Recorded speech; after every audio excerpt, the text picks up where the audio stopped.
Hello yards మళ్ళీ schools మొదలైపోయినాయి కదా. ఇంకా మనకి పిల్లలు స్కూల్కి వెళ్తున్నారంటే మార్నింగ్ లేవడం, ఇంకా వాళ్ళకి బాక్స్ ప్రిపేర్ చేసి వాళ్ళకి హోంవర్క్స్ చేయించి ఈవినింగ్ వచ్చిన తర్వాత పొద్దున్నే వాళ్ళని రెడీ చేసి పంపడం అనేది కామన్ ప్రతి మదర్కి. ఇంకా మన పనులు అయితే మొదలైపోయినాయి కదా. ఇంకా మన పనులతో పాటు పిల్లలకి స్కూల్లోని బుక్స్ తీసుకురావడం, స్కూల్ ఫీజు కట్టడం, ఇంకా ఈ ఇయర్ అయితే మేము ట్రాన్స్పోర్ట్ కూడా మాట్లాడుకున్నాం కాబట్టి దానికోసం కూడా మాట్లాడడానికి అయితే స్కూల్కి వెళ్ళాం.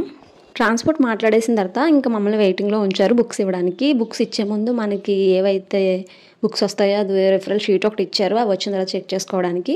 ఇంకా మాతో పాటు చాలామంది పేరెంట్స్ వచ్చారు కాబట్టి అందరికీ చిన్న చిన్న టోకెన్ నెంబర్స్ అయితే ఇస్తున్నారు. ఏ నెంబర్ వస్తే వాళ్ళు వెళ్ళి బుక్స్ తీసుకోవాలి అన్నట్టు. ఇంకా అందరం కూడా ఇక్కడ వెయిట్ చేస్తున్నాం. కొద్దిసేపు ఇక్కడ వెయిట్ చేసిన తర్వాత బుక్స్ ఎగ్జాక్ట్ పాయింట్ ఎక్కడైతే ఇస్తున్నారో ఫస్ట్ ఫ్లోర్లో అక్కడికి వెళ్ళిపోమని చెప్పారు. మేమందరం కూడా మళ్ళీ పైకి వెళ్ళడానికి ఇంకెక్కడ కూర్చున్నాం. ఫస్ట్ అయితే అక్కడ పేరెంట్స్ అక్కడ ఫ్రీ అయిన తర్వాత మనల్ని పైకి పంపిస్తారనమాట. ఇప్పుడు మేమైతే ఫస్ట్ ఫ్లోర్కి వెళ్తున్నాం.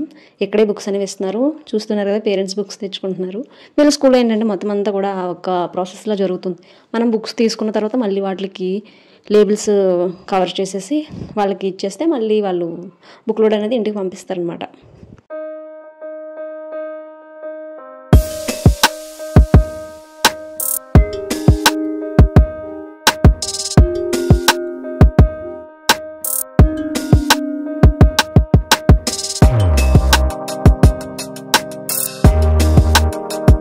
ఇక్కడ పేరెంట్స్ చేత మనకి ఇచ్చిన టోకెన్స్ మళ్ళీ పిలిపించుకొని ఇక్కడ ఫస్ట్ అయితే అమౌంట్ పే చేయించేసుకుంటున్నారు. తర్వాత మనకి బుక్స్ ఇస్తున్నారనమాట. మేమైతే అమౌంట్ పే చేస్తాం. ఇద్దరికి కలిపి 11,000 అయింది. మీకు మీ పిల్లలకి ఇయర్ ఎంత అయింది బుక్స్ అనేది కామెంట్ చేయండి. మాకైతే ఇంకా 11,000 అయింది. స్టేషనరీ కూడా ఇచ్చేస్తారు ఇక్కడే. నేనైతే స్టేషనరీ తీసుకోలేదు, ఎందుకంటే లాస్ట్ ఇయర్ స్టేషనరీ ఇంకా అది పూర్తిగా అవనేలేదు, అందుకని చెప్పేసి అవి తీసుకోలేదు. ఓన్లీ బుక్స్ తీసుకొని అవి ఇక్కడ చెక్ చేసుకోమని మనకి షీట్ ఇచ్చారు కదా, అందులో అయితే నేను చెక్ చేస్తున్నాను పిల్లల ఇద్దరు బుక్స్ కూడా.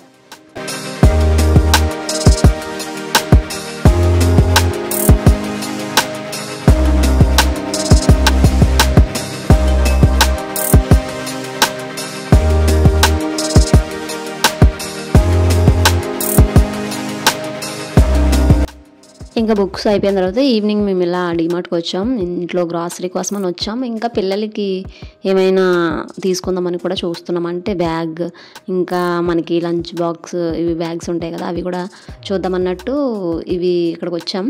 అయితే మేమేమనుకున్నామంటే మళ్ళీ లాస్ట్ ఇయర్ కొన్నాం గోవింద్ బ్యాగ్స్లో. అక్కడ మీరు లాస్ట్ ఇయర్ అప్పుడు నేను వ్లాగ్ చేశాను చూడండి. అక్కడ బ్యాగ్స్ అయితే చాలా బాగా క్వాలిటీ ఉన్నాయి. ఇప్పుడు కూడా చిరగలేదు.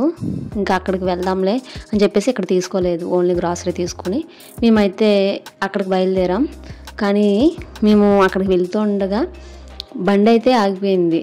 కరెక్ట్గా మాకు రైల్వే స్టేషన్ ఇటువైపు రోడ్డు, అంటే మాకు నేను ఎప్పుడు నర్సరీ కోసం వీడియోస్ పెడతాను కదా, ఆ రోడ్లో బండి అయితే ఆగిపోయింది. అసలు ఆ రోడ్డు చాలా డేంజర్ రోడ్డు.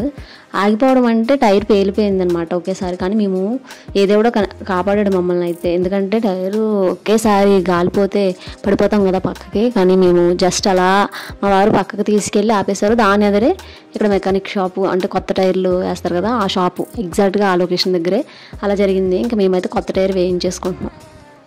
మా వారైతే చాలా టెన్షన్ పడిపోయారు, ఎందుకంటే ఒకవేళ పడిపోతే ఆ రోడ్లో అసలు వెహికల్స్ ఆగవన్నమాట. చాలా యాక్సిడెంట్స్ జరిగినాయి. అలా ఇంకా ఒక క్షణం దానికోసమే ఆలోచిస్తున్నారు అక్కడ కూర్చొని. మేము కూడా ఇంకా అసలు నేను డీమార్ట్కి వెళ్ళినప్పుడు కారు మీద వెళ్ళాం మేమైతే. గ్రాసరీ ఇంటికి ఇచ్చేసిన తర్వాత ఇప్పుడు మార్కెట్ ఏరియాకి కదా వెళ్తాము, అక్కడ పార్కింగ్కి ఇబ్బంది అవుతుంది. మళ్ళీ ఇంకా పార్కింగ్ చేసుకొని వచ్చి వెళ్ళేసరికి టైము అనవసరంగా వేస్ట్ అయిపోద్ది. అంటే నేను 2-3 ప్లేసులు పెట్టాను ఈరోజు వెళ్ళాలని చెప్పేసి. ఇంకా క్లాత్స్ ఒకటి తీసుకోవాలి, క్లాసికల్ డ్యాన్స్కి యూనిఫామ్ కుట్టించాలి అని చెప్పేసి. ఇంకా ఇక్కడికి వెళ్ళినప్పుడు పార్కింగ్కి కష్టం అవుతుంది కదా అని చెప్పేసి బండి మీద వెళ్ళిపోదామని చెప్పేశాను. మా వారు యాక్చువల్గా కారు మీద వెళ్దామంటే నేనే బండి మీద వెళ్ళిపోదాంలే, పార్కింగ్ ఇబ్బంది అవుతుంది అన్నాను. ఈలోపు ఇలా అయింది కదా, ఇంకా ఒక క్షణం ఏంటి ఇలా అయింది అనుకున్నట్టు ఉన్నాం మేము. ఇంకా టైర్ అయితే కొత్త టైర్ వేయించేసుకున్నాం. ఇంకా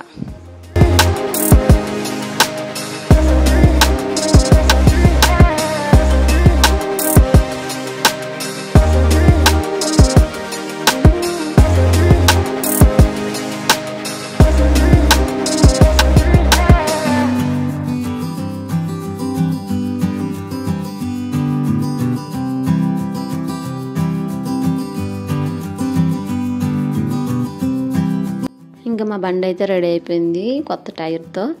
ఇంక ఇప్పుడు మేము ఫస్ట్ అయితే బాలాజీ మార్కెట్కి వెళ్తున్నాం చెప్పాను కదా. క్లాసికల్ డ్యాన్స్కి నేను ఇంతకుముందు ఆన్లైన్లో పెట్టాను డ్రెస్. ఇంకా సింగిల్ డ్రెస్ అయిపోయింది, అదే ఉతికి మళ్ళీ అదే వేయడం. ఇంకో డ్రెస్ కుట్టించాలి అని చెప్పేసి క్లాత్స్ తీసుకోవడానికని అయితే బాలాజీ మార్కెట్కి వచ్చాం. బాలాజీ మార్కెట్ అంటే ఇక్కడ అన్నీ దొరుకుతాయి, మొత్తం క్లాత్స్ ఇంకా మ్యాచింగ్ బ్లౌజెస్ అలా ఇవన్నీ కూడా. అంటే రాజమండ్రి ఇప్పుడు తాడితోటలో ఎలాగా అలా ఉంటుంది మొత్తం. అక్కడ అయితే నాకు చూశాను కానీ నచ్చలేదు క్లాత్, చాలా క్వాలిటీ ఇష్యూ అనమాట, లో క్వాలిటీలో ఉంది కానీ ప్రైస్ చాలా ఎక్కువ ఉంది. అవే క్లాత్ నేను ఆన్లైన్లో చూసాను, తక్కువ ప్రైస్కి ఉన్నాయి. ఇంకా ఆన్లైన్లో తీసుకుందామని చెప్పేసి అక్కడి నుంచి అటు బ్యాగ్స్ తీసుకోవడానికి వెళ్ళాం. బ్యాగ్స్ అయితే తీసుకున్నాం. ఇంకా పిల్లలకి బ్యాగ్స్ తీసుకున్నాం కదా, బుక్స్ కూడా రెడీ చేసారు స్కూల్కి. అట్లా వేసేసి శుభ్రంగా వాటికైతే కవర్స్ ఇంకా చూస్తున్నారు కదా, కవర్లు అయితే ప్యాక్ చేసేసాను. బుక్స్ అన్నీ కూడా రేపు స్కూల్కి వెళ్ళి ఇవ్వాలి. చూసారు కదా వీడియో నచ్చితే లైక్ చేయండి. ఫస్ట్ టైం మన ఛానల్ చూస్తున్న వాళ్ళైతే సబ్స్క్రైబ్ చేసుకోవడం మర్చిపోవద్దు. వీడియో ఎలా ఉందో కామెంట్ కూడా చేయండి. Bye bye.